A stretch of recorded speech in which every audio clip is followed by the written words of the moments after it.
Hello everyone! So let's see and let's watch how I make my sock puppet. So let's watch this!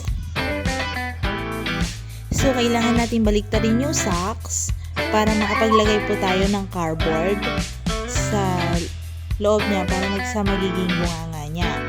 Magiging mouth ng sock puppet. So ito, nilalagay ko na siya.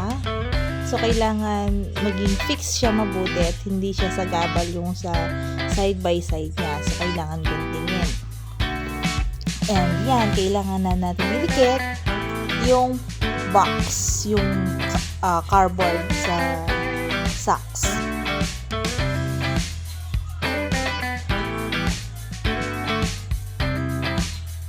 Yan, kailangan natin idikit mabuti yung cardboard para hindi siya matanggal. And after that,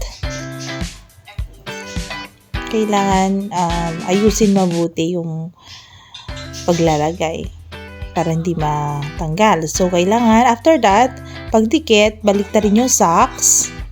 Yan. And then, testing natin kung okay yung ginawa nating mouth niya. Mouth ng sock puppet. And then, let's try naman yung sa eyes niya.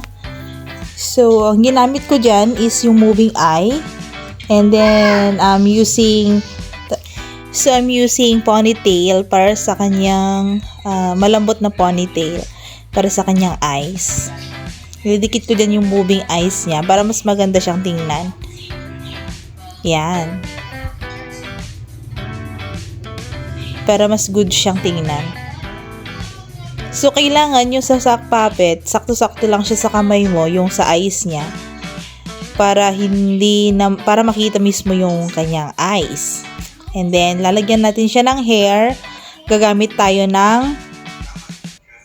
So, para sa kanyang hair, gagamit tayo ng ball thread.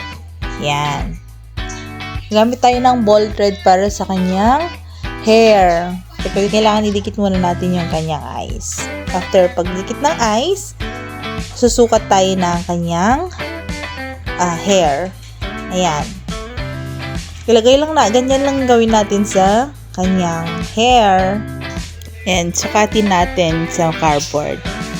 And then, ilalagay natin siya. Ididikit na natin siya sa kanyang head ng puppet. Then, guntingin natin side by side para mas maayos yung buhok niya. Tapos, yan na. Lalagyan din natin siya ng mamaya na yung parang clip niya. So, ayusin natin yung mouth after para mas magandang tingnan.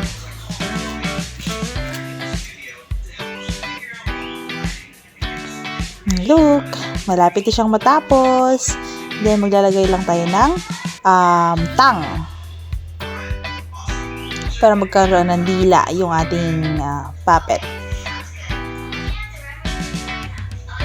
Ang ginamit ko sa tongue niya, yung mga nahuli kong ponytail, yun nilagay ko dyan.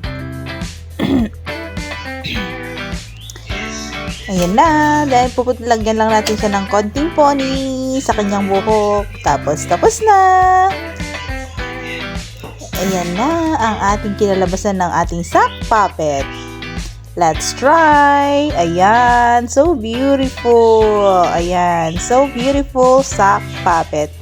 Thank you for watching, guys.